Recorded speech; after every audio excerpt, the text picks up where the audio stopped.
نماز کی پابندی کا اللہ نے حکم دیا، اور عورت کے لیے سب سے بڑا حکم، دیکھو عورت دو چیزوں پہ عمل کر لے، اگر کنواری ہے تو دو چیزوں پہ، شادی شدہ ہے تو تین باتوں پہ، دو چیزیں تو سب عورتوں کے لیے، ایک پردہ اور دوسرا نماز۔ عورت کا دین بہت آسان ہے، اپنے جسم کی نمائش نہ کرے۔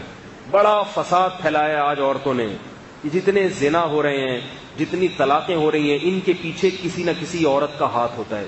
خدا کی قسم میرا خون کے آنسو روتا ہوں جب میرے پاس شادی شدہ عورتوں کے فون آتے ہیں کہ ہمارے میاں کے اتنی عورتوں سے چکر چل رہے ہیں، گھر میں بچوں کی طرف توجہ نہیں ہے، آفس میں لڑکیوں سے دوستیاں۔ تو میں کہتا ہوں یہ دوستیاں لگانے والی، لفٹ کرانے والی کون ہے؟ وہ بھی تو عورت ہے نا، عورت ہی تو ہے جو آپ کا گھر خراب کر رہی ہے۔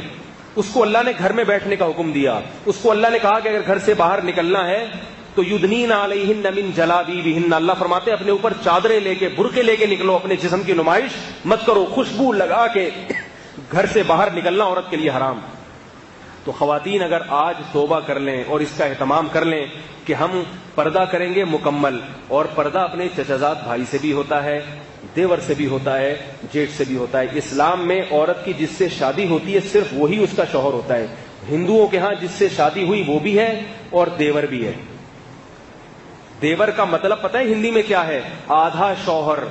یہ ڈکشنری میں دیور کا مطلب ہے، نہیں آ رہی میرا خیال ہے۔ تو ان کے ہاں دیور سے پردہ نہیں ہے۔ سکھوں کے ہاں تو ہے ہی نہیں پردہ، سکھوں کے ہاں تو باقاعدہ ہے کہ یہ شوہر یہ بھی ہے اور یہ بھی ہے۔ تو یہ بغیرتی والی زندگی پسند کرتے ہو کیا؟ ہم اس کو قبول نہیں کرتے۔ ہمارے ہاں ہے کہ یہ شوہر ہے، اس کے علاوہ کوئی بھی نہیں ہے، وہ نہیں دیکھ سکتا اس کو۔ دیور کو اجازت نہیں ہے جوان بھابھی کے سامنے بیٹھ کے گپے مارے۔ سالیوں اور بہنوئی کے جو ہے نا کتنی بری خبریں آتی ہیں، ایسی باتیں کرتے ہوئے ممبر پہ جو ہے نا شرم اور حیا آتی ہے۔ برائی کا تذکرہ کرنا بھی برائی کی اشاعت۔ کتنے فون آتے ہیں خواتین کے کہ میرے میاں مجھ میں دلچسپی نہیں لے رہے، بہن میں دلچسپی لے رہے ہیں، میری سالیاں آ رہی ہیں گپے لگا رہی ہیں بہنوئی سے۔ بہنوئی دیکھتا ہے میری والی تو بوڑھی ہو گئی، یہ جو جوان ہے نا، جب یہ تو انسان کی فطرت ہے، جب وہ جوان کے سامنے بیٹھے گا تو اپنی والی اس کو پرانی لگے گی۔ اس کے 10 بچے ہو گئے ہیں، وہ پرانی لگ رہی ہے، اور یہ کیا ہے بالکل نہیں، تو وہ ادھر توجہ جاتی ہے اس۔ تو اللہ نے سالی کو کہہ دیا کہ تمہیں بہنوئی کے سامنے بیٹھنے کی ضرورت نہیں ہے، تمہیں اجازت نہیں ہے۔ اگر وہ پردہ کر لے گی تو اس کی بہن کا گھر بھی بچے گا کہ نہیں بچے گا؟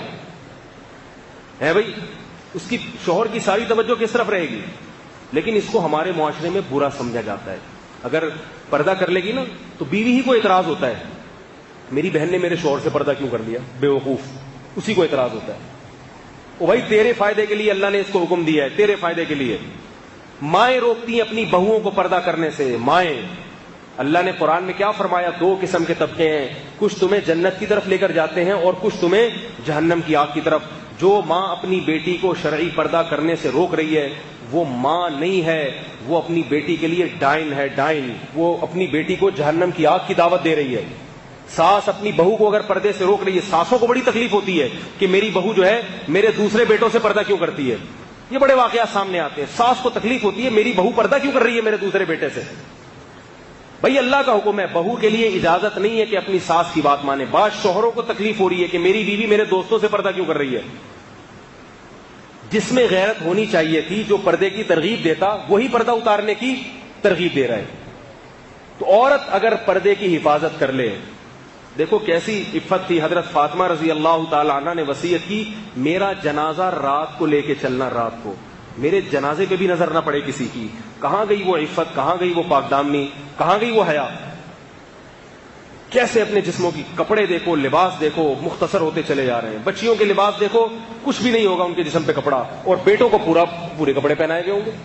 ہاف آستینیں بیٹیوں کو پہنائی جاتی ہیں اور بیٹوں کو فل آستینیں۔ یہ کیا ہو رہا ہے ہمارے معاشرے کو، کہاں کو جا رہے ہیں بھائی؟